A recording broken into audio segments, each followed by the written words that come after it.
नमस्कार दोस्तों। हम मुगल अर्थव्यवस्था पढ़ रहे थे और उसमें हमने कृषि पढ़ लिया था, उद्योग पढ़ लिया था और फिर हमने बैंकिंग और बीमा प्रणाली पढ़ ली थी, साख प्रणाली भी, और उसके बाद में हमने मुद्रा प्रणाली को पढ़ लिया था। और इस प्रकार टोटल तकरीबन 8 लेक्चर हो चुके हैं जिसमें हमने ये सारे बिंदु पढ़ लिए हैं। ठीक है, आज हम बात करेंगे व्यापार वाणिज्य पे। ठीक है, कि मुगल काल में ट्रेड एंड कॉमर्स किस प्रकार से संचालित होता था। ठीक है, पहले मैं हेडिंग दे देता हूँ।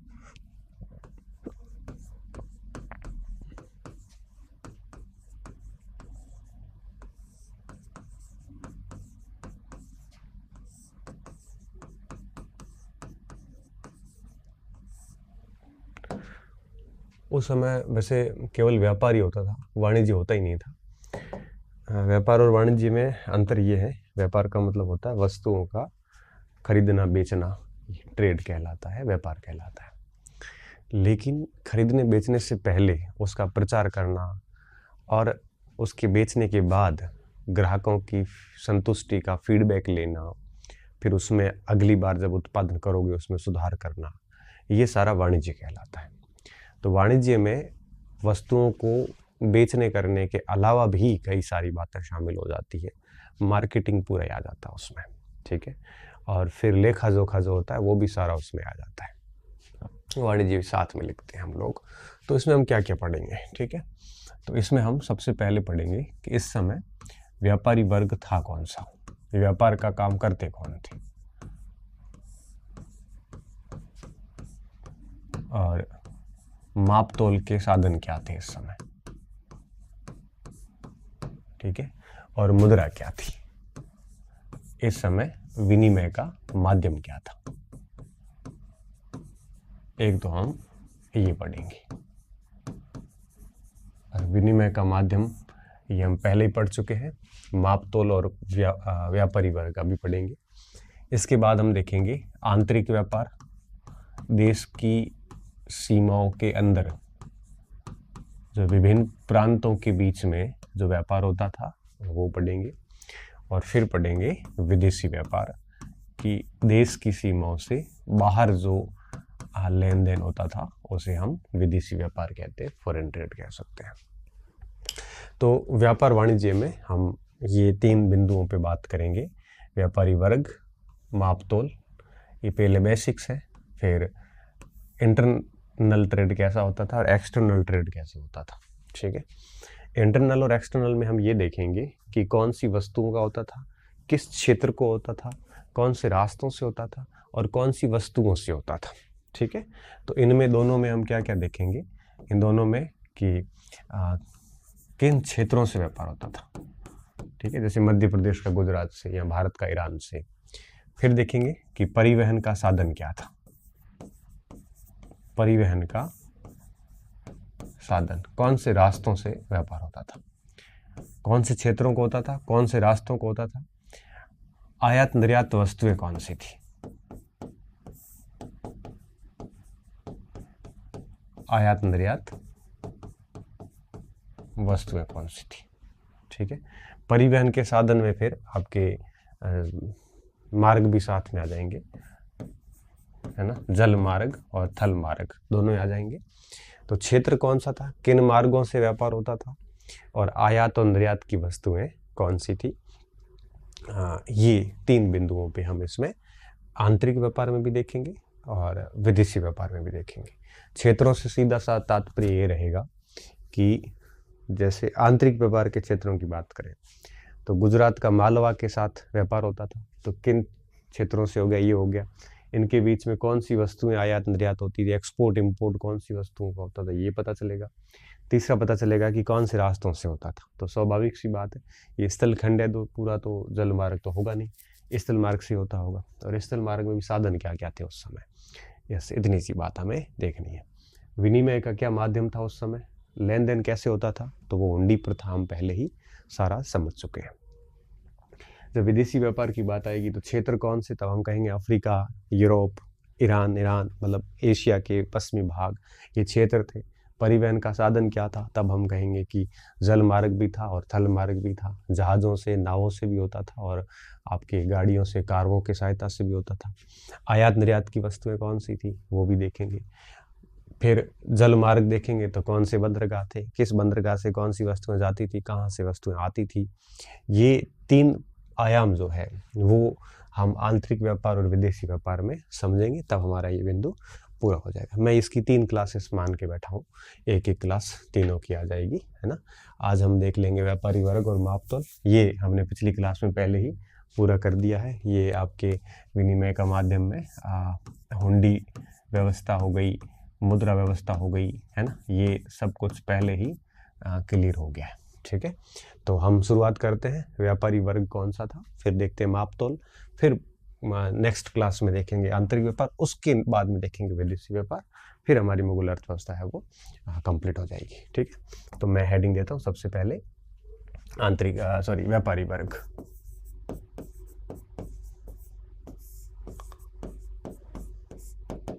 देखो, जैसे मैं वर्तमान की बात करूं इस दौर की, तो इस दौर के अंदर जो व्यापार है ये कम्प्लीटली आपके गवर्नमेंट के द्वारा संचालित होता है। ठीक है, सरकार व्यापार को संचालित करती है और प्राइवेट प्लेयर करते तो भी गवर्नमेंट का उसके ऊपर कंप्लीट कंट्रोल होता है। और विदेशी व्यापार है वो भी गवर्नमेंट करती है और उसमें भी प्राइवेट प्लेयर्स होते हैं, बट कम्प्लीटली गवर्नमेंट के माध्यम से बिहाफ से होता है। तो वर्तमान की बाज़ारों में सरकार का हस्तक्षेप बहुत रहता है, ज़रूरी भी है, क्योंकि अगर प्राइवेट प्लेयर कोई भी गड़बड़ी करता है तो पूरे देश के ऊपर, पूरे देश की साख के ऊपर है वो एक प्रकार से बट्टा लग जाता है। लेकिन मध्यकाल और प्राचीन काल का जो दौर था, उस समय सरकार की ऐसी कोई लाइबिलिटीज़ नहीं थी, ऐसी कोई जिम्मेदारी नहीं थी। आज क्या स्थिति है कि अगर कोई भी व्यक्ति, कोई भी निजी व्यक्ति या कंपनी विदेशों से अगर लोन लेती है तो वो चुकाने की जिम्मेदारी भारत सरकार की होती है, गवर्नमेंट ऑफ इंडिया की। इसलिए उनको लोन लेने से पहले गवर्नमेंट ऑफ इंडिया की परमिशन लेना ज़रूरी होता है। जबकि उस समय ऐसा कुछ भी नहीं था, ऐसी कोई सीधे तौर पे जिम्मेदारी सरकार की नहीं होती थी। प्राइवेट प्लेयर्स जो होते थे वो अपने लेवल पे व्यापार करते थे। ठीक है, इसलिए मुगल काल में एक शक्तिशाली व्यापारी वर्ग तैयार था। सरकार को सिर्फ इतना फायदा था कि इन लोगों से सरकार को चुंगी वगैरह मिल जाती थी, टैक्स वगैरह मिल जाता था और सरकार को फायदा मिल जाता था। बाकी व्यापार पर पूरा नियंत्रण व्यापारी वर्ग का था, पूरा नियंत्रण। आप ये समझिए कि जमींदार, मनसबदार भी इन लोगों से उधार लेते थे, ब्याज देते थे इन लोगों को। आयात करना, निर्यात करना, जहाजी बेड़े वगैरह सब इनके कंट्रोल में थे। सरकार इनको सुरक्षा दे सकती थी कि रास्तों से आराम से गुजर सकते हैं, तो सुरक्षा के बदले ये लोग गवर्नमेंट को टैक्स देती थी। बाकी गवर्नमेंट का कोई भी उसमें हस्तक्षेप नहीं था। गवर्नमेंट सिर्फ इतना कहती थी कि हम आपको सुरक्षा देंगे, सुरक्षित व्यापार करने की अनुमति देंगे और आप इसके बदले हमें टैक्स देते रहना, है ना, इतना ही था। बाकी गवर्नमेंट ट्रांसपोर्टेशन वगैरह, इंफ्रास्ट्रक्चर वगैरह सब इनकी खुद की जिम्मेदारी थी उस समय। और सरकार हर जगह उस समय पहुंच भी नहीं सकती थी। आज की जैसा तो था नहीं दौर, बड़ा ऐसा दौर था जिस समय कोई परिवहन के साधन नहीं थे, जिस समय कोई आपके कम्युनिकेशंस के एक प्रकार से रिसोर्सेज बहुत कम थे। रिसोर्सेज की कमी के कारण इतने बड़े क्षेत्र को के व्यापार को अपने हाथ में लेना इतना आसान कार्य बिल्कुल नहीं था। ठीक है, तो इस समय मुगल काल के अंदर शक्तिशाली व्यापारिक वर्ग था और यही व्यापारी वर्ग पूरे मुगल कालीन व्यापार वाणिज्य को नियंत्रित करके बैठा था और इनको सुरक्षा देने का काम गवर्नमेंट करती थी, मतलब राजतंत्र करते थे, जिसके बदले ये उनको शुल्क देते थे, नजराने देते थे, पेशगी देते थे और उनका भी काम चल जाता था और इनका भी काम चल जाता था। तो इन व्यापारी वर्गों की मैं बात करूं तो कौन थे इसमें व्यापारी वर्ग में?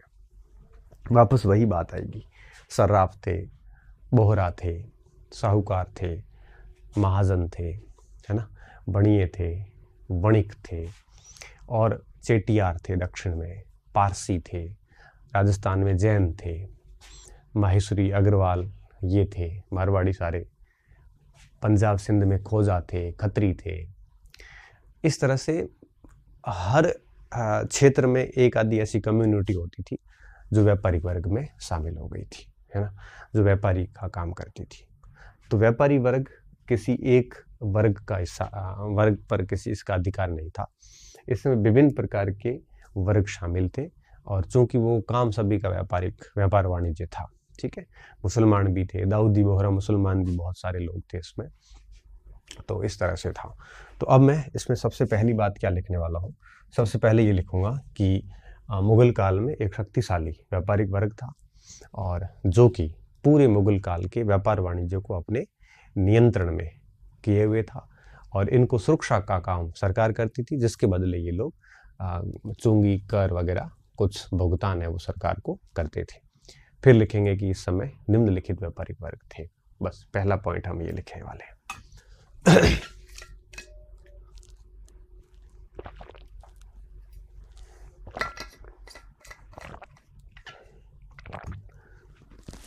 ठीक है, तो सबसे पहली जो बात है वो मैं शुरू करने जा रहा हूं।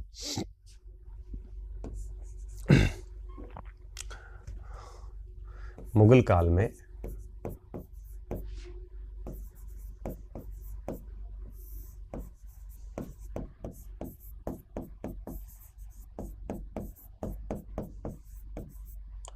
शक्तिशाली व्यापारिक वर्ग था,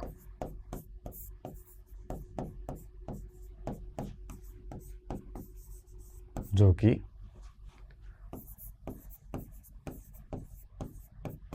संपूर्ण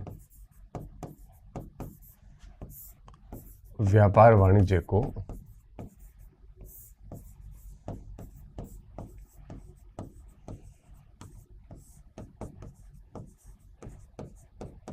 अपने नियंत्रण में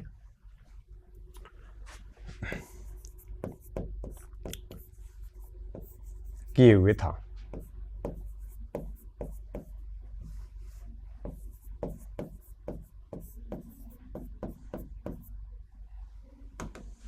किए हुए था, ठीक है।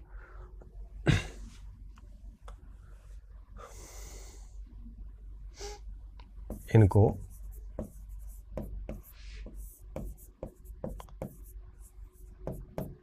सुरक्षा देने का जिम्मा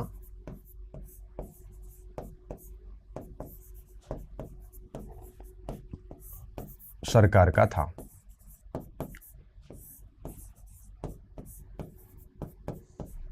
जिसके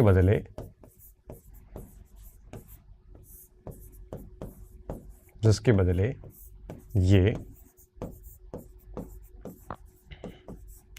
सरकार को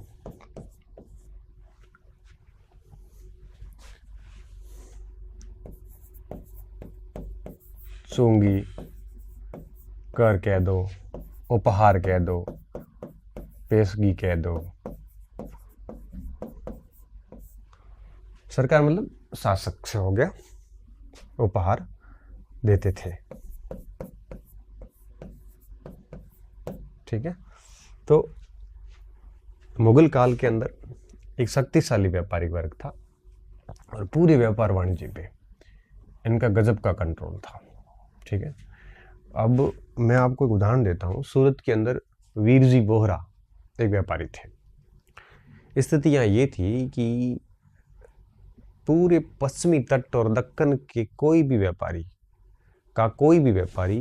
वीरजी बोहरा की अनुमति के बिना कोई डील नहीं करता था किसी से भी, उसको पूछ के की जाती थी।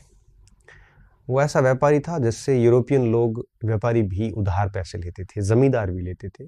इवन उनका पैसा आप ये समझिए कि इतना अधिक था उनके पास कि इतना राजकोष भी नहीं होता था, इतने शक्तिशाली होते थे। लेकिन पैसे के मामले में बहुत शक्तिशाली थे, लेकिन सुरक्षा करना इनका काम नहीं था। तो सुरक्षा का काम शासकों का होता था। ये लोग समय समय पर दरबार में उपस्थित होते थे, इनको राजनीतिक संरक्षण प्राप्त थे, तो दिक्कत नहीं आती थी। तो राजनीतिक संरक्षण के बदले वो लोग उनको पैसे देते। आज भी यही होता है। आज भी आप देखोगे तो जो बिजनेसमैन है, ये सरकार किसी भी दल की आओ, ये उनके साथ हो जाते हैं। जो भी सरकार सत्ता में आएगी, पॉलिटिकल पार्टी सत्ता में आएगी, आप देखना उसको सबसे अधिक डोनेशन मिलता है। क्यों? क्योंकि व्यापारी चाहते हैं कि उनको सुरक्षा मिले। आजकल की सुरक्षा लड़ाई झगड़ों की नहीं है। उस समय तो सुरक्षा लड़ाई झगड़े लूटने की होती थी। आजकल की सुरक्षा होती है विभिन्न प्रकार के व्यापारिक कानूनों की, नीतियों की। तो व्यापारी आज ये चाहता है कि वो नीतियाँ सरकार ऐसी बना जो हमारे फेवर में हो। इस हेतु वो गजब डोनेशन देते हैं, और ये ऐसे डोनेशन होते हैं जिसके बदले व्यापारिक इसके बदले वो राजनीतिक दल है वो चुनाव लड़ते हैं तो उनके खर्चे भी निकल जाते हैं। जो भी पार्टी की, जिस पार्टी की भी सरकार आएगी, बिजनेसमैन सारे उस पार्टी के हो जाते हैं और उनको देते हैं, बड़े न्यूट्रल रहते हैं, है ना। तो किसी एक पार्टी के प्रति स्वामी भक्ति नहीं रखते। ये आज भी होता है और उस समय भी होता था। राजनीतिक संरक्षण प्राप्त रहता था।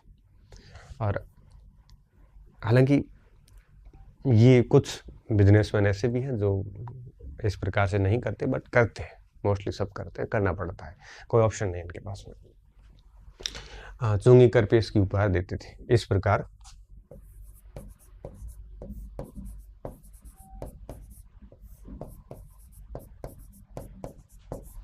व्यापारी वर्ग को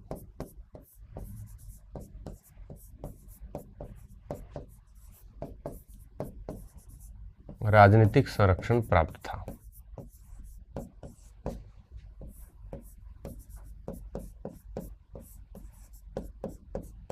ठीक है।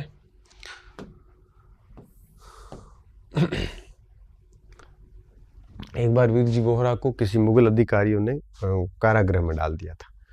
तो वीरजी बोहरा खुद शाहजहां के दरबार में जाके, शाहजहां थे उस समय, शाहजहां थे, दरबार में जाके उनसे भेंट की थी और सारे सुविधाएं दी गई उसको वापस। तो ऐसा कई स्थितियां आती थी। जब मान सिंह बिहार के गवर्नर थे तो उनके साथ में जयपुर से कई साहूकार गए थे। मान सिंह का संरक्षण था उनको, तो वो आराम से वहाँ पे बैठे पैसे कमाते थे। ये नगर सेठ, जगत सेठ कहलाते थे, है ना। उनके पास पैसों की कोई कमी नहीं होती थी। तो ये एक प्रकार से पॉलिटिकल जो लोग थे उनकी इनकम का सोर्स थे ये लोग, और पॉलिटिकल लोग इनकी सिक्योरिटी का माध्यम होते थे। तो दोनों मिलकर काम करते थे, ठीक है। और यही लोग पूरे व्यापार वाणिज्य को एक प्रकार से ऑपरेट करते थे। राजनीतिक संरक्षण प्राप्त था। व्यापारिक वर्ग में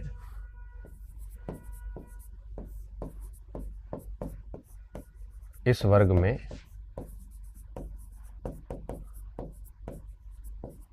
कई समुदाय शामिल थे।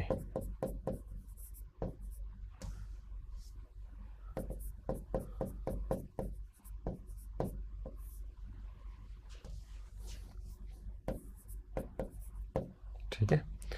अब ऐसा नहीं है कि कोई एक आधा कम्युनिटी थी, इसमें बहुत सारे समुदाय थे। जैसे अगर मैं नाम लिखूं तो देखो, बोहरा थे, ठीक है, साहूकार, महाजन, सौदेबाज, ठीक है, चेट्टी समुदाय, बोहरा तो लिख लिया, पारसी, जैन, खोजा, खत्री, दलाल, आड़तिया, बनिया, पारसी, पारसी लिख लिया। बहुत सारे नाम आपको भी पता है, आज भी यही व्यापारिक जातियां हैं। अग्रवाल, महेश्वरी,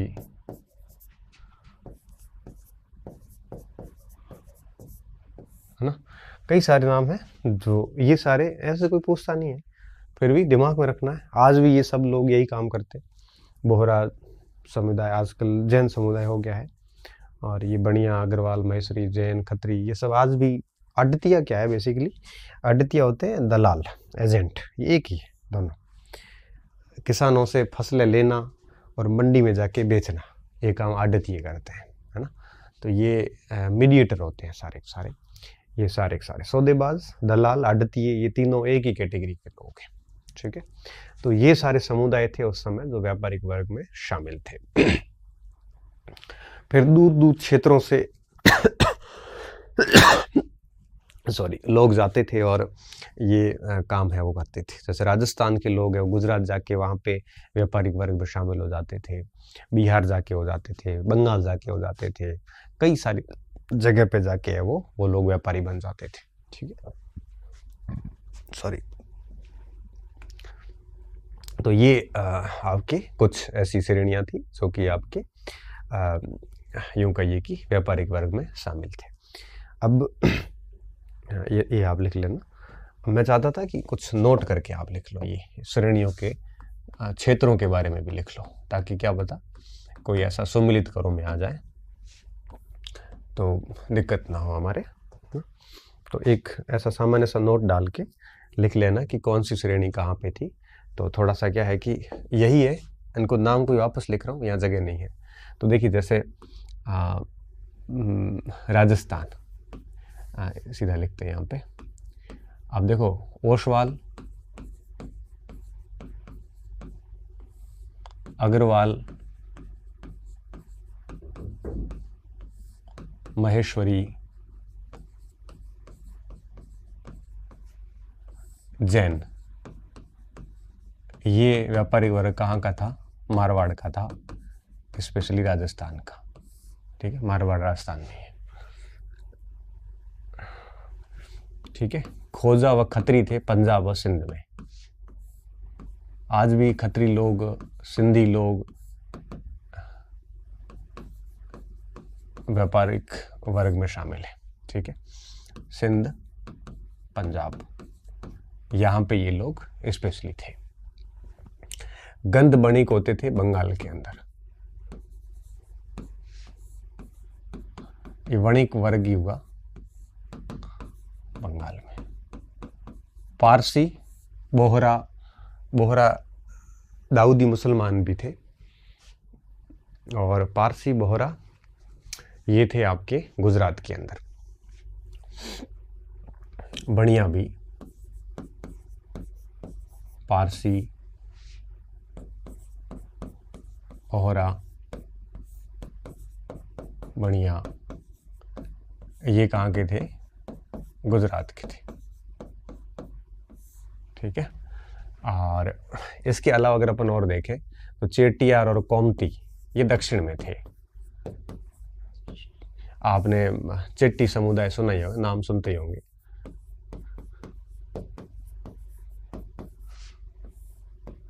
चेटियार, कोमती ये कोरोमंडल के आसपास के थे।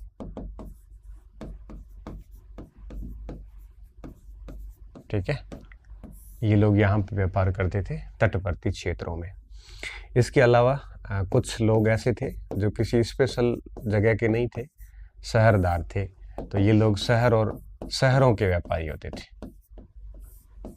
कहाँ के? शहरों के व्यापारी, जो शहरों में अपने व्यापार वाणिज्य का काम करते थे। कुछ गांव और कस्बों तक सीमित थे, जिसे सहथानी कहते थे। क्या कहते थे? सहथानी। ये ग्राम और कस्बों तक सीमित थे, और ये मुख्य रूप से अनाज का व्यापार करते थे। कस्बों तक सीमित थे और अनाज का व्यापार करते थे। किसका? अनाज का व्यापार करते थे। कैसे करते थे? गांव के जो किसान होते थे उनसे अनाज खरीदा और इस अनाज को जाके शहरों में बेच देते थे। ठीक है, और शहरदार भी यही काम करते थे।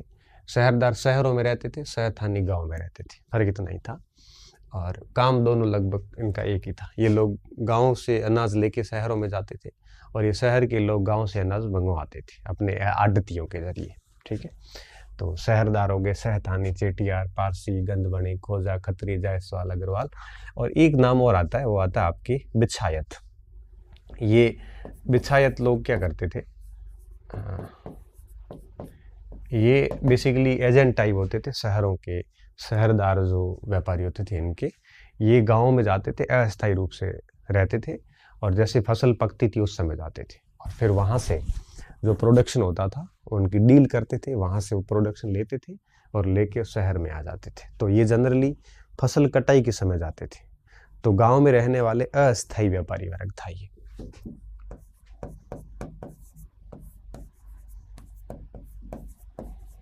गांव में रहने वाला अस्थायी व्यापारी वर्ग।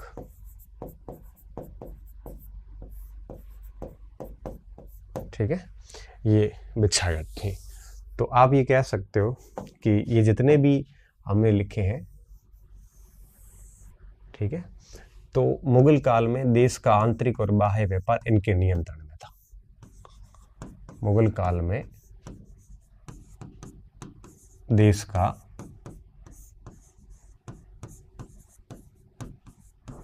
आंतरिक व बाह्य व्यापार इनके नियंत्रण में था। ठीक है, इनके नियंत्रण में था। तो इनके पास में अपने जहाजी बेड़े होते थे। ये जितने भी बड़े बड़े व्यापारिक भंडार वगैरह होते थे उनके ये मालिक थे। कई सारे उत्पादों का एकाधिकार इनके पास में था। गांवों से जो उत्पादन होते थे ये लोग उनसे खरीद के अपने पास जमा कर लेते थे, और एक ऐसी स्थिति आती थी कि इनके अलावा वो उत्पाद किसी के पास में नहीं होता था। फिर इनकी मोनोपोली हो जाती थी और फिर ये मन चाहे दामों में उसको बेचते थे। तो ऐसी स्थिति थी कि आंतरिक और बाह्य व्यापार पूरा इन्होंने अपने कब्जे में कर रखा था। ठीक है, तो वाणिज्य के जो भी प्रतिष्ठान थे या फिर जो भंडार थे वो सारे के सारे इनके नियंत्रण में थे। ठीक है,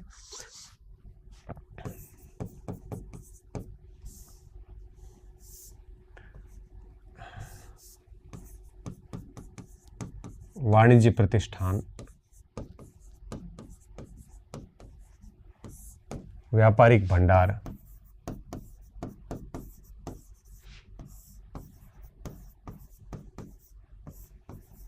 इनके नियंत्रण में थे।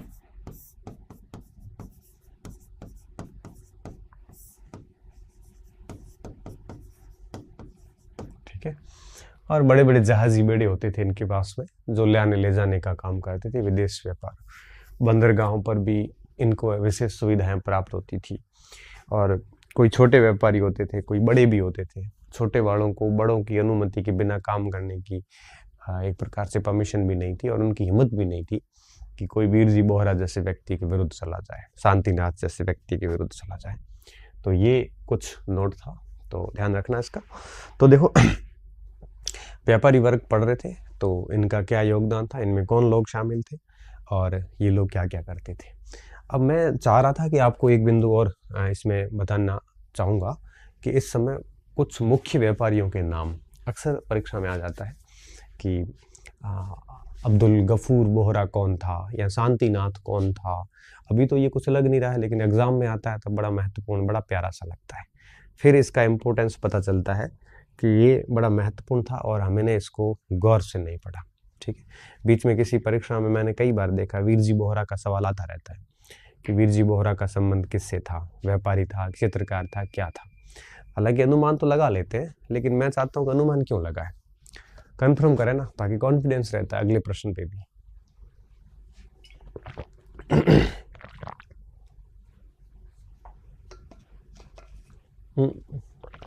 ये भी नहीं है कि ये केवल गुजरात में ही था या केवल बंगाल में थे, आसपास क्षेत्रों में भी होते थे, लेकिन जिस क्षेत्र का नाम लिखा वहां पे इनका वर्चस्व रहता था। ठीक है, अभी ये ओसवाल, अग्रवाल, माहेश्वरी जैन जो है ये केवल राजस्थान में क्यों, गुजरात में भी बहुत है, लेकिन आरंभ देखोगे ना तो वो उस क्षेत्र से था जो हमने पीछे नाम लिखे हैं। ठीक है, अब मैं जिस बिंदु को ध्यान में लाना चाहूँगा वो ये कि इस काल में प्रमुख व्यापारी निम्न थे।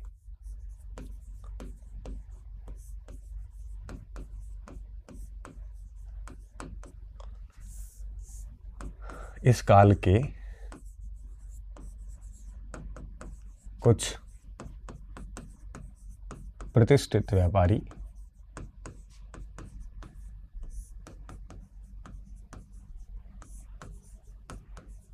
निम्न थे।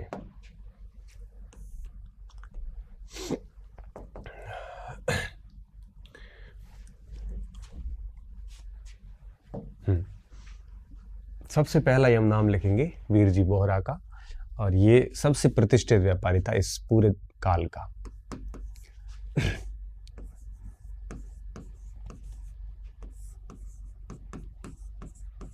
ये सूरत का व्यक्ति था और ऐसा माना जाता है कि लगभग 80 लाख के आसपास इसके पास में प्रॉपर्टी थी। ठीक है, और उस समय 80 लाख की प्रॉपर्टी कोई सामान्य आंकड़ा नहीं था। सूरत के व्यापारी थे ये, और ऐसा माना जाता था कि कोई भी व्यापारी, छोटे व्यापारी, इसकी इच्छा के विरुद्ध नहीं रहता था। मसाला, कपास, अफीम, हाथी दांत और कुछ और वस्तुएं, काली मिर्च, इनमें इसका एकाधिकार था। ये सिर्फ उसका व्यापार सिर्फ वीरजी बोहरा ही करता था और कोई नहीं कर सकता। पहले थोक विक्रेता ही था और ज़्यादा कुछ भी नहीं था। और लगभग 80 जहाज़ों का बेड़ा था इसके पास में। किसको लोन देना है, किसको नहीं देना है, वीरजी की साख ही महत्वपूर्ण थी। इसने कह दिया तो उसको लोन मिल जाता था, नहीं कहते तो उसको नहीं मिलता था। जमींदार, जागीरदार, मनसबदार, यूरोपियन कंपनियां वो इससे उधार लेती थी, बाकायदा ये सूद लेता था, ब्याज लेता था, इंटरेस्ट लेता था और लोन देता था। अब आप इसका रुतबा समझ सकते हो, जब अधिकारी लोग इससे है वो लोन लेते थे। ठीक है, 1-2 बार गिरफ्तार भी किया था, लेकिन राजाओं से दरबार में भेंट करता था तो वापस उसको सारी फैसिलिटीज प्रोवाइड करवा दी जाती थी। तो ये सबसे प्रतिष्ठित व्यापारी इस समय का माना जाता है, वीरजी बोहरा। ठीक है, तो मैं कुछ बातें इसमें लिखता हूँ।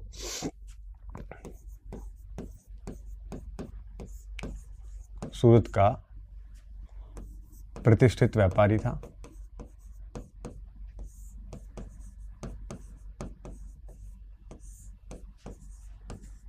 $80 लाख की संपत्ति थी।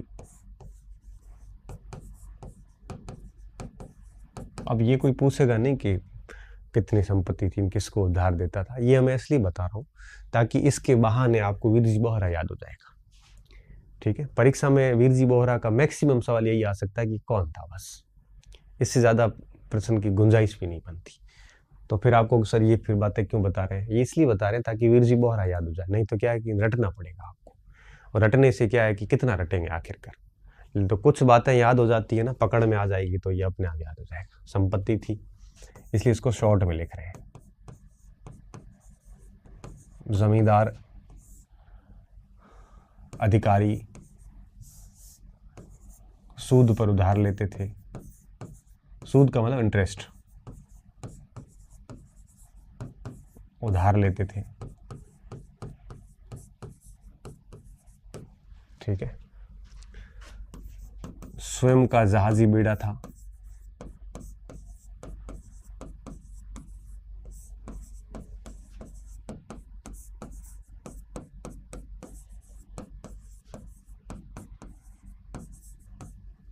काली मिर्च,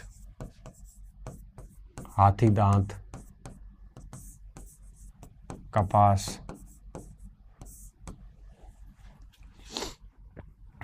अफीम,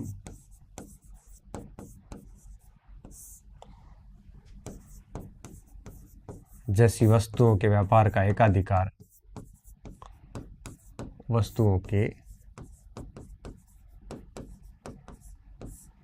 व्यापार का एकाधिकार इसके पास में था। एकाधिकार के व्यापार का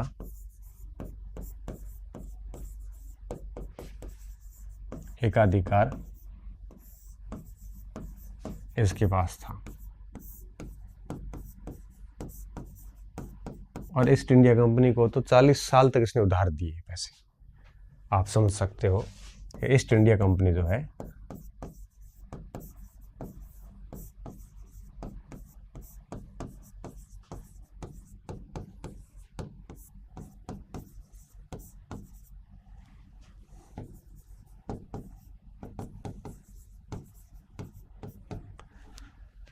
तो ऐसे व्यापारी थे इस समय। आप समझ सकते हो कि क्या कुछ इसके पास में प्रतिष्ठा रही होगी, क्या रुतबा रहा होगा, कि ईस्ट इंडिया कंपनी को भी ऐसे व्यक्ति से है वो उधार लेने पड़ते थे। ठीक है, इसके अलावा देखिए अब्दुल गफूर बोहरा, अब्दुल गफूर बोहरा, ठीक है ना, ये दाऊदी मुसलमान होते थे तो, ठीक है।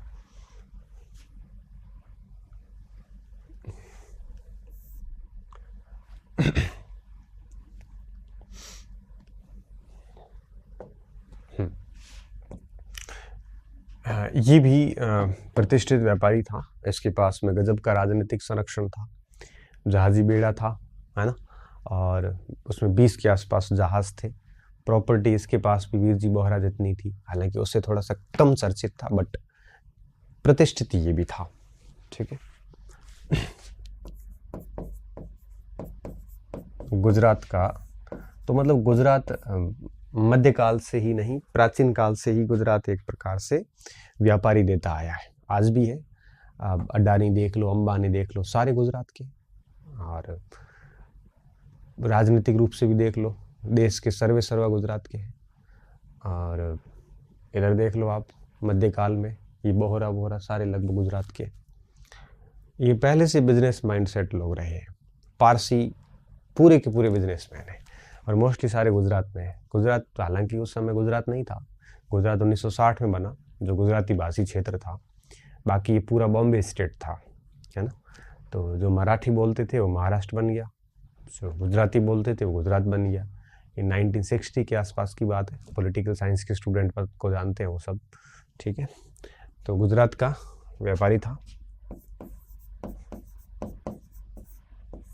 राजनीतिक संरक्षण प्राप्त था। राजनीतिक संरक्षण तो वैसे सभी व्यापारियों को रहता है, हर देश काल में रहा है।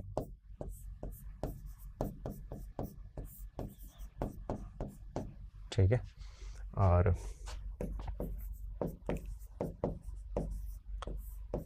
जहाजी बेड़ा भी स्वयं का था पास में। वैसे क्या कुछ गैस वर्क से भी काम चल जाता है, बोहरा वगैरह नाम आता है तो बच्चे जो इतिहास की थोड़ी बहुत समझ रखते हैं वो सीधा चले जाते हैं कि भाई बोहरा नाम आया है तो ये व्यापारिक समुदाय से ही होगा, सीधी सी बात है। ठीक है, क्योंकि भारत में पीछे जाति जो लगी होती है उसके बेस पे 99% गैस वर्क काम कर जाता है। ठीक है, तो ये अब्दुल गफूर बोहरा हो गया। तीसरे नाम पे शांतिनाथ को ले लेते हैं, जो अहमदाबाद का रहने वाला था, शांतिदास, सॉरी।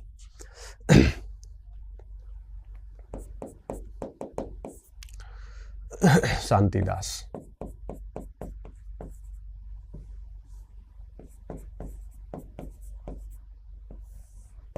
ठीक है, ये अहमदाबाद का रहने वाला था और शाहजहां का समकालिक था।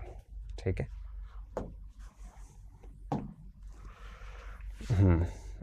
ये अहमदाबाद का व्यापारी था। कहाँ का? अहमदाबाद का व्यापारी था, हिंदू था, और अहमदाबाद के अंदर एक चैतमान मंदिर बनाया था, है ना।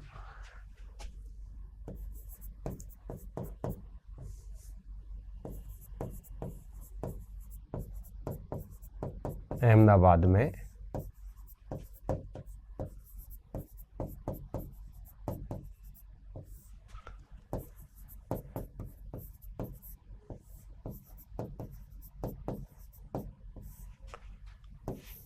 ये 1638 की बात है, तो समझ जाना ये शाहजहां का काल है ना।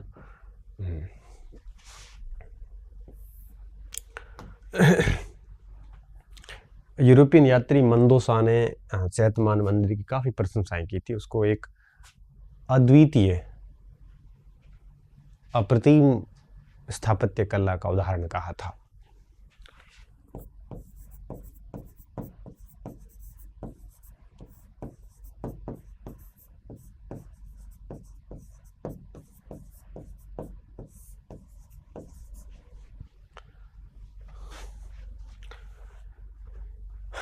मंदोसा ने इस मंदिर को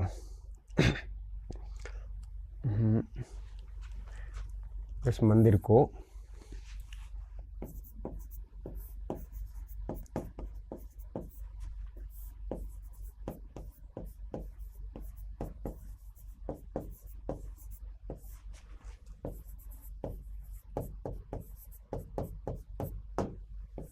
ठीक है, और शाहजहां ने इसको नगर सेठ की उपाधि दी थी।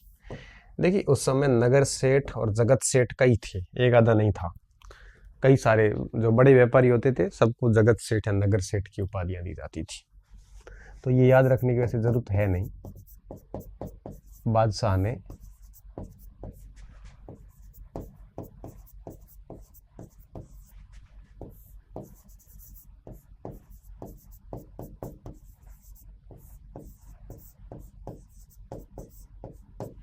ठीक है, तो ऐसे कई नगर सेठ हुए थे, कोई एक आधा नहीं था ये। तो ये थे शांतिदास। ये 3 व्यापारी हो गए। 4-5 के नाम लिख लेते, क्या पता ऐसे पूछ भी ले कि निम्नलिखित में से कौन सा भिन्न है। फिर 3-4 व्यापारियों के नाम लिख के एक आधा अलग दे दे, या ऐसे भी पूछ ले कि निम्नलिखित में से कौन सा व्यापारी नहीं था, या ऐसे भी पूछ ले सकते हैं नाम दे के कि ये कौन थे। तो 5-7 नाम पड़े हुए होते हैं तो 2-4 तो याद हो ही जाते हैं। ठीक है, 3 हो गए।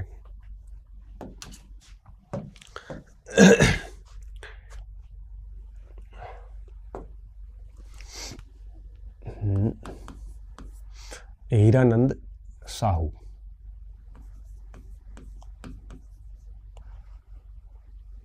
हीरानंद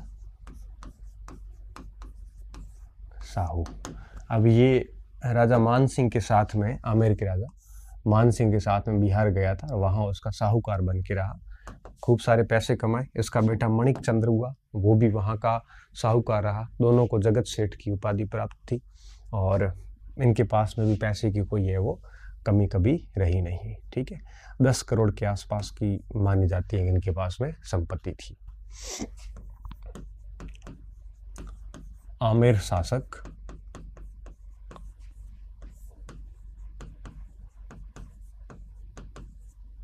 मान सिंह के साथ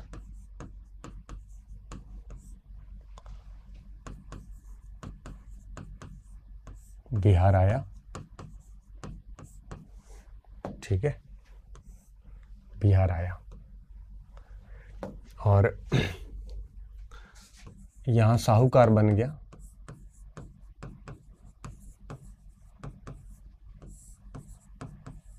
कई लोग आए थे मान सिंह के साथ में, अमीचंद वगैरह, जो वो हम प्लासी युद्ध में बिकते हुए साहूकारों को देखते थे, जगत सेठ, अमीचंद वगैरह, ये सब इनके साथ ही आए हुए लोग थे, है ना। साहूकार बन गया। इसका पुत्र मणिक चंद्र भी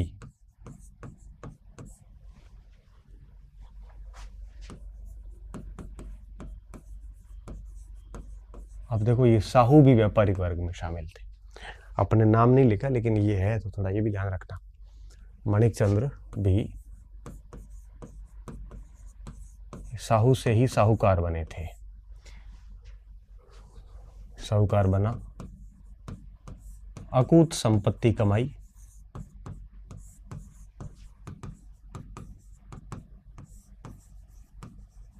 लोगों को लूटा और कुछ नहीं किया इन्होंने। और अब हमें याद करना पड़ता है इनको।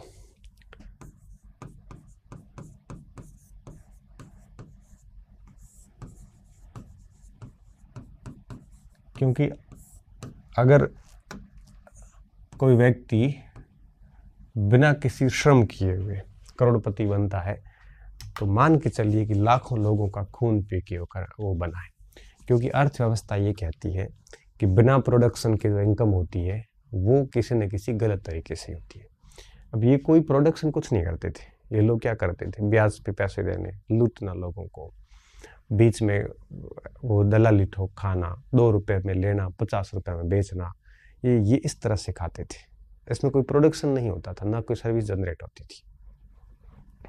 तो इन्होंने ये काम किए थे, इससे ज़्यादा कुछ भी नहीं था।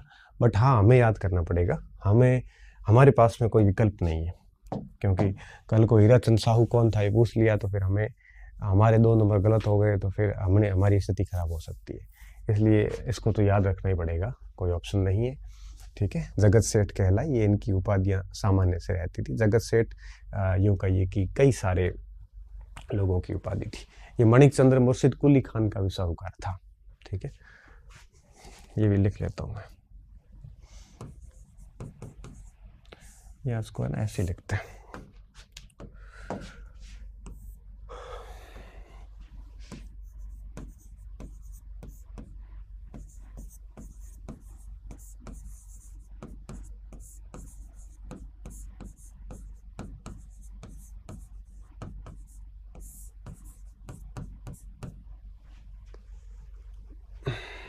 ठीक है, हीरानंद साहू हो गया। अब विवरण खूब है, अब अपन लास्ट में लिख लेते हैं विविध, सबके नाम डाल देते हैं एक साथ ही।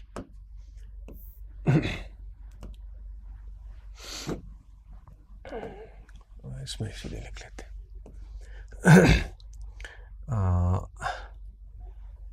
मिर्जामल,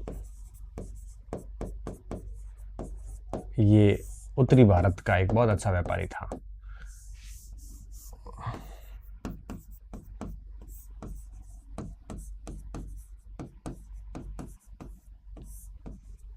ठीक है, और खेमचंद ये बालासोर का था, उड़ीसा।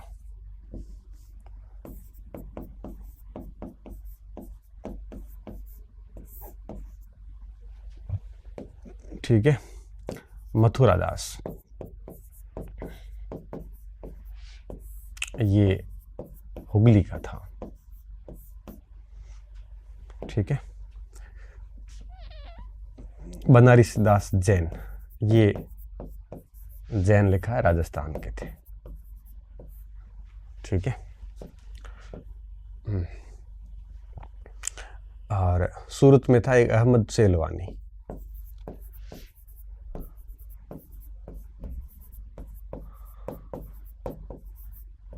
ये अब्दुल गफूर और वीरजी बोहरा के समकक्ष माना जाता है।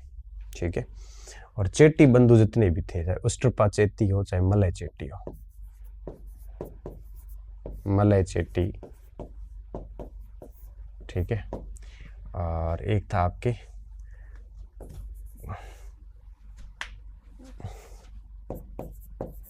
काशी विरना चेट्टी,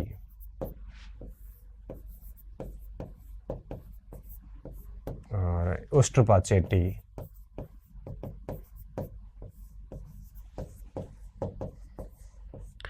ये चेट्टी सारे दक्षिण के थे, और ये चेट्टी सारे कोरोमंडल के थे, दक्षिण कोरोमंडल के। चेट्टी समुदाय व्यापारिक समुदाय था। अब इसमें कठिनतम सवाल कैसे बनता है, अभी तो आपको बहुत टेढ़ा लग रहा होगा, ऐसे लग रहा होगा सर इतने याद कैसे होंगे। फिर यही आता है, चेट्टियार कौन होते थे, व्यापारी होते थे। वीरजी बोहरा कौन थे, व्यापारी। मैंने कहा मैं जितना लिखवा रहा हूँ ना, उसका 50-60% भी याद कर गए ना तो भी अपना काम हो जाएगा। इतना ही करना है आपको। अब पूरा याद होता है तो खैर फिर तो आप एक अच्छे शिक्षक बन जाओगे आगे जाके, कहीं दिक्कत नहीं आएगी। तो ये था प्रमुख व्यापारी वर्ग। तो इसमें देखो हमने व्यापारियों के क्या कुछ था, कौन कौन से वर्ग थे और कौन से मेन व्यापारियों के कुछ नाम आ गए। अब मैं आपको ले जाऊंगा माप तोल पर। ठीक है, ये दोनों बिंदु आज हम निपटा देंगे, और मुद्रा प्रणाली हमने पहले ही कर ली थी। ठीक है, फिर कल हम सीधा आंतरिक व्यापार, मैंने कहा 3 क्लासेस लगेगी, इसके अलावा 2 और लगेगी, ज़्यादा नहीं लगेगी।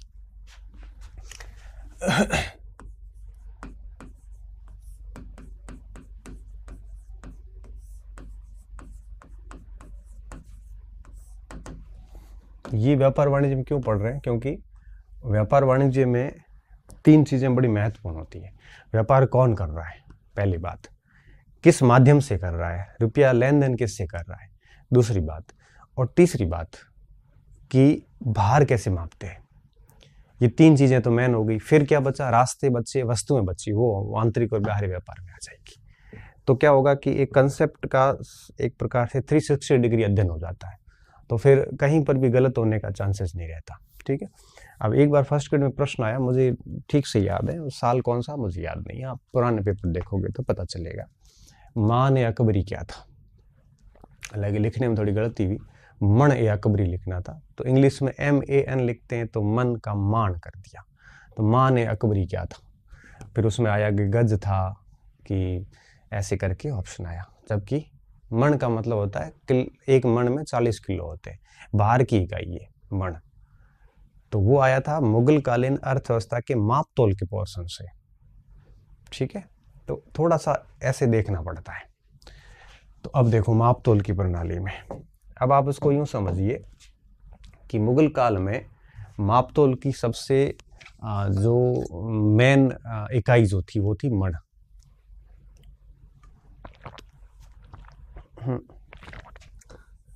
मण, इसको इंग्लिश में लिखते हैं MAN, हम इसको ऐसे मन भी कह सकते हैं।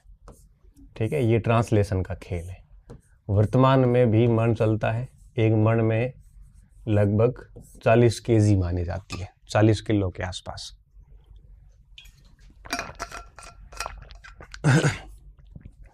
तो पहले भी ये था और आज भी ये। ठीक है, तो ये मन हो जा सकता है, मान हो सकता है, इंग्लिश में MAN होगा। ठीक है, मन होता है। अकबर ने चलाया मन ए अकबरी, जहांगीर ने मन ए जहांगीरी, शाहजहां ने मन ए शाहजहानी, इस टाइप से सारे मन चलाए गए थे। तो मन मैन इकाई थी, इस समय सर्वप्रमुख इकाई थी, और उस समय मन के अंदर शेर होते थे। आजकल किलोग्राम वगैरह आ गई है, तो किलोग्राम वगैरह यूरोपियन यूनिट से जो बहुत बाद में आई, उस समय यूरोपियन यूनिट्स थी नहीं। हम ऐसे मापते थे, एक मण में 40 शेर, उस टाइप से। शेर का जो मापन होता था दाम से, दाम तांबे का बना था, तो जैसे 15 दाम है, 15 सिक्के हैं, उनके भार के अनुरूप किया जाता था। ठीक है, तो दाम, शेर और मन, उस समय ऐसे सिस्टम चलता था। अभी तो किलोग्राम का सिस्टम आ गया। पहले क्या था, पहले ये था कि मण में होते थे शेर, शेर में होते थे दाम। तो शेर का तय होता था दाम के बेस पे, मतलब दाम और शेर के बेस पे तय होता था मण।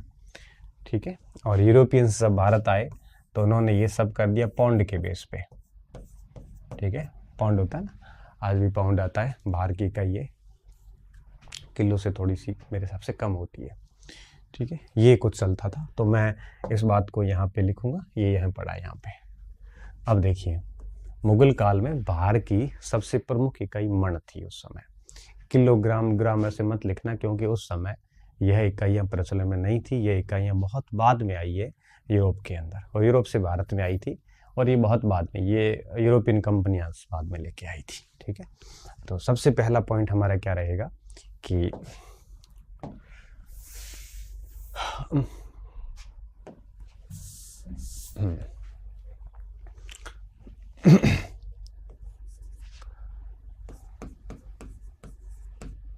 तोल का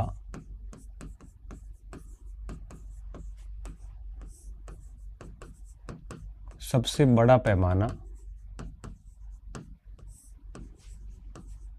मण या मन था। ठीक है, यह सर्वप्रचलित भी था।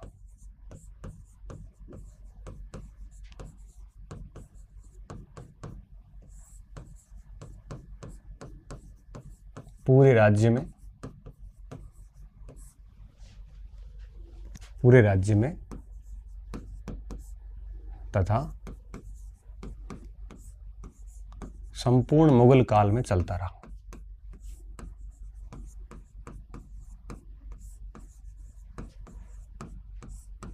काल में चलता रहा। ठीक है, तो पूरे मुगल राज्य में चला है ये मण। और सबसे बात ये थी कि पूरे मुगल काल में, मतलब औरंगजेब, अकबर से लेके औरंगजेब तक ये इकाई चलती रही है, चलता रहा, मगर कुछ संशोधन हुए, मगर विभिन्न शासकों ने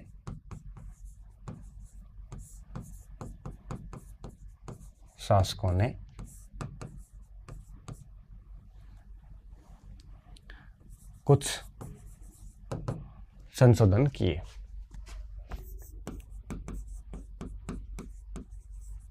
संशोधन नहीं कहेंगे, कुछ परिवर्तन किए।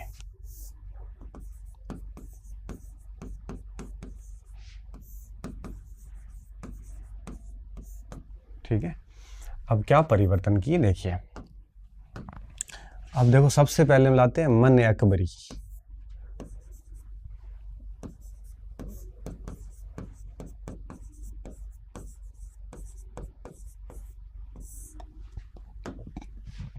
सॉरी,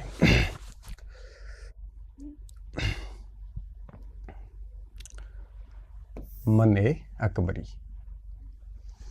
अब देखिए इसमें क्या खास बात थी, इसमें ये खास बात थी कि इसका जो भार था ये 40 शेर के आसपास माना गया था। ठीक है, और अगर मैं इसको पाउंड में बताने की कोशिश करूं तो ये जाता है आपके 55.3 पाउंड। इसका भार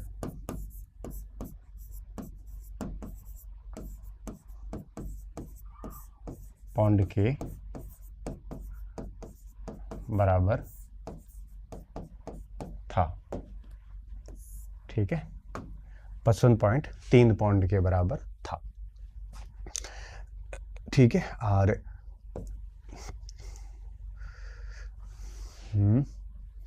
एक मन में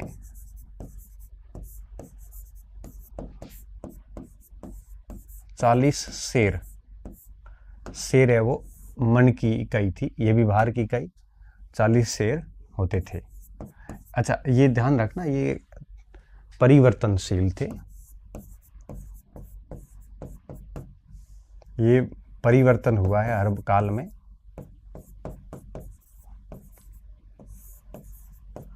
हर बादशाह ने इसका, हर बादशाह के समय अलग अलग रहा है पैमाना, किसी के समय 42 शेर, इस टाइप से।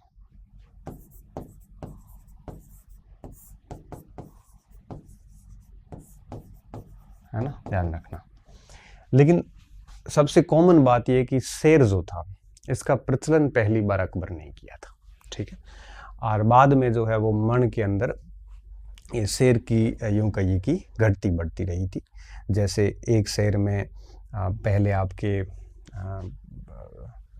शेर का इकाई दाम रहेगी, ये भी आपके परिवर्तनशील थी।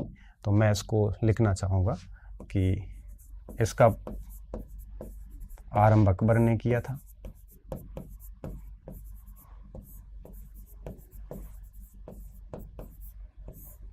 अकबर ने किया था।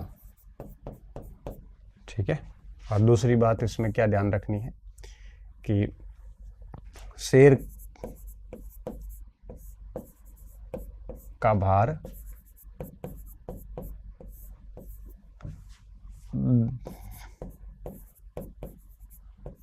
दाम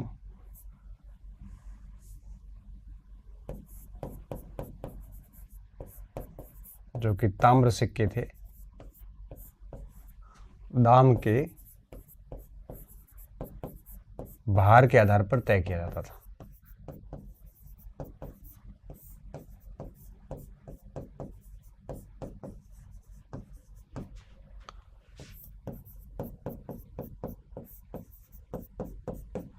ठीक है, किसके दाम के बेस पे तय किया जाता था। जैसे किसी काल में ये माना जाता था कि भाई 40 दाम सिक्के हैं वो एक शेर का हो गया, 38 कर सकते थे कि 38 दाम जो है एक शेर के बराबर है, इस टाइप से वो किया जाता था। अबुल फजल क्या लिखते हैं कि अकबर के काल में एक शेर में 28 से 30 दाम होते थे। फिर जहांगीर का जब काल आया तो उसने 36 दाम किए, शाहजहां ने 40 किए, और फिर आपके ये घटते बढ़ते रहे। ठीक है, फजल के अनुसार क्या लिखा है फजल ने कि अकबर के काल में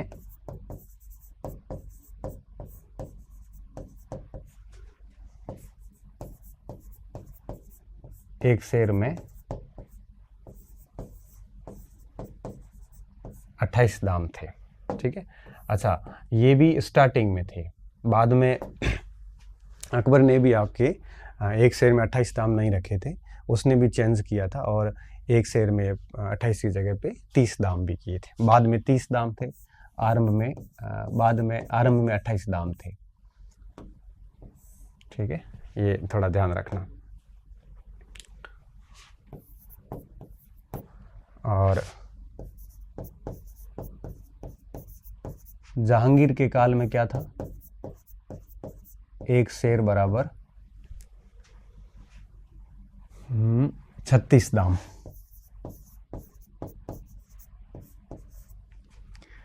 और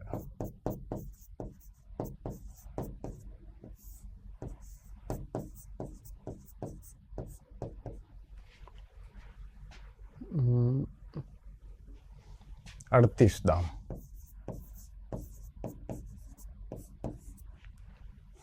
और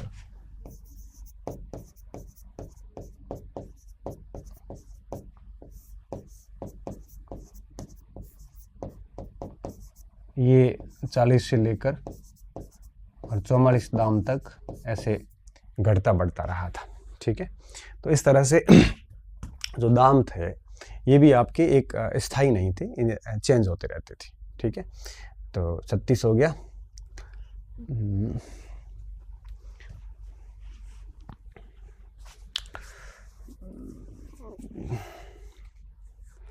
38 नहीं है, ये 40 है। वैसे कोई पूछता तो नहीं है, फिर भी मैं नहीं चाहता कोई आंकड़ा गलत चला जाए।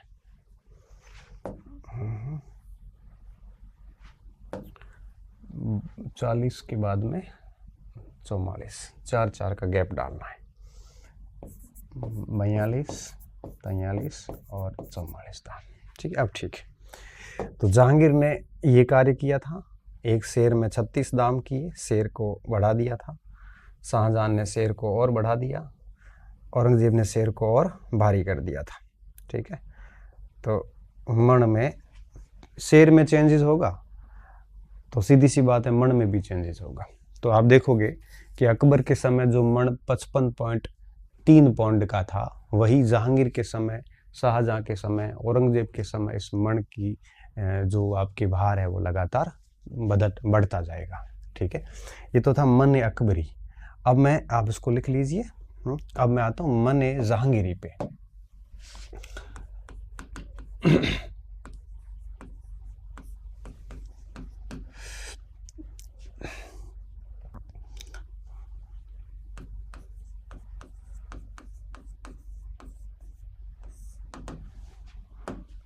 ये था आपके 66.38 पौंड का, वर्तमान में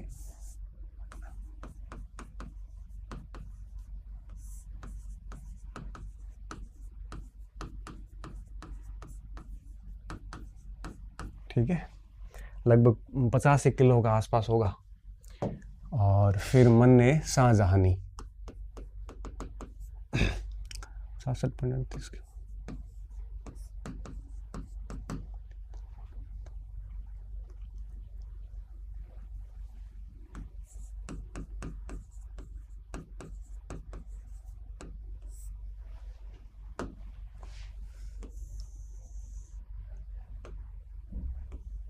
ठीक है, ये था आपके 73.76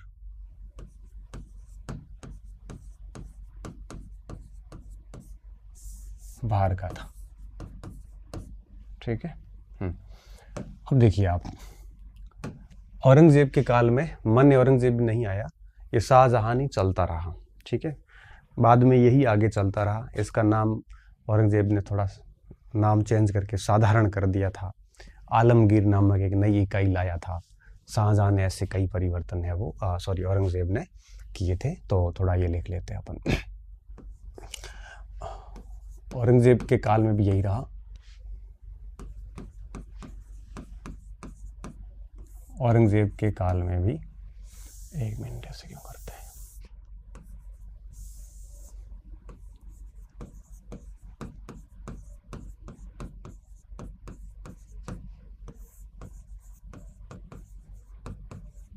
काल में यही प्रचलन में रहा।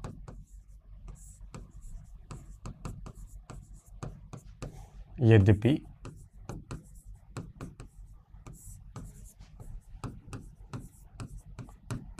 औरंगजेब ने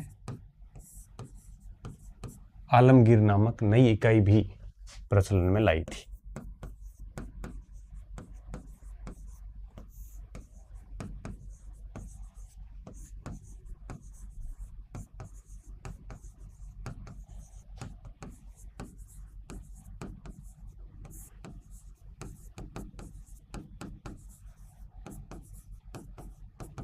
ठीक है, और कालांतर में शाहजहां ने को क्या कहा था, नाम चेंज कर दिया था, इसे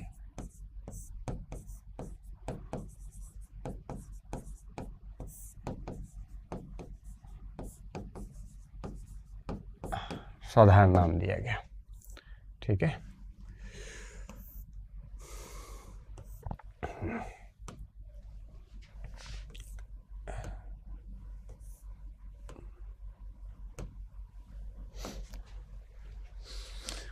तो मन जहांगीरी, मन शाहजहानी, मन अकबरी, ये 3 मन थे। एक ग्रेट मन भी था, मक्कानी मन जिसे कहते हैं, बंगाल में प्रचलित था। मैं चाहता हूं कि मैं उसका भी नाम यहाँ पे लिख लूं।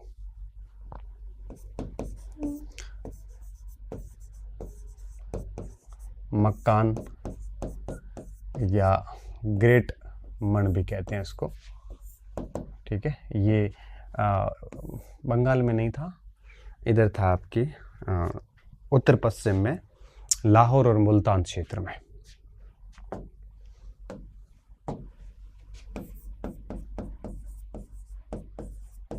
शाहजहां के काल में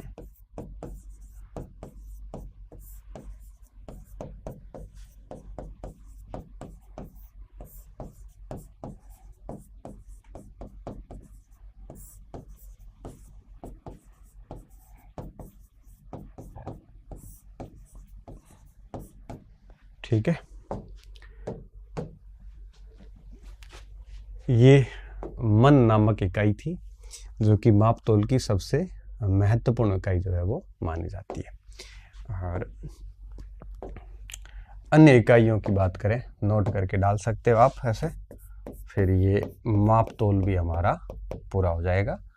और कल हम आंतरिक व्यापार शुरू करेंगे। बड़ा इंटरेस्टिंग है, छोटे छोटे पॉइंट है, और एक बार समझ लेते हैं तो फिर वापस बार बार इसको पढ़ने की आवश्यकता रहती नहीं है। ठीक है, एक शब्द आता है गौनी। आप मारवाड़ में हम इसका यूज़ करते हैं, बाकी क्षेत्रों का मुझे आइडिया नहीं है। मारवाड़ में जो बोरी होती है ना, उसे गुणी कहते हैं, आज भी कहते हैं कि गुणी देना, तो मारवाड़ में गुणी कहते हैं। मतलब ये होता है कि जो कट्टा होता है या बोरी होती है उसमें अनाज भरा जाता है। और पहले क्या होता था कि किसी घर में अनाज की कमी होती थी तो दूसरे घर से वो बोरी भर के ले लेते थे, और जब उसके उत्पादन होता था तब वो बोरी भर के वापस दे देते थे। ठीक है, तो फिर ये क्या करते थे, तो उस बोरी को गुणी बोलते थे। तो गुणी भर के अनाज लेते थे, गुणी भर के अनाज जब उत्पादन होता था तो वापस कर देते थे। तो गुणी बेसिकली क्या थी, अनाज मापने की इकाई थी।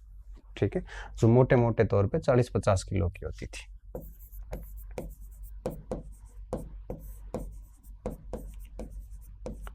अनाज मापने की इकाई, ठीक है, गोणी या गुणी कहलाते थी।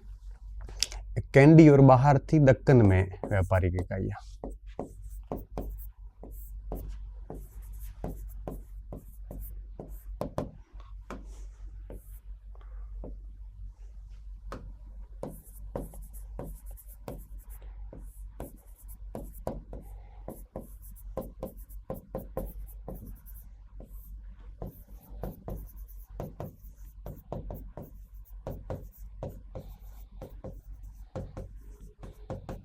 ठीक है, बाकी गज वगैरह तो बताया हुआ है, दूरी का मापक था वो। तो ये था आपके माप तोल का पॉइंट क्लियर हो जाता है यहाँ पे। तो ये माप तोल प्रणाली में मण का थोड़ा ध्यान रखना। और ये हो गया हमारा पूरा। अब हम कल बात करेंगे आंतरिक व्यापार पे, और उसमें ये 3 आयाम देखेंगे। फिर परसों विदेशी व्यापार पे इन तीनों पर हम बात करेंगे। ठीक है, बहुत बहुत धन्यवाद विद्यार्थियों, अच्छे रहिए, मस्त रहिए और पढ़ते रहिए।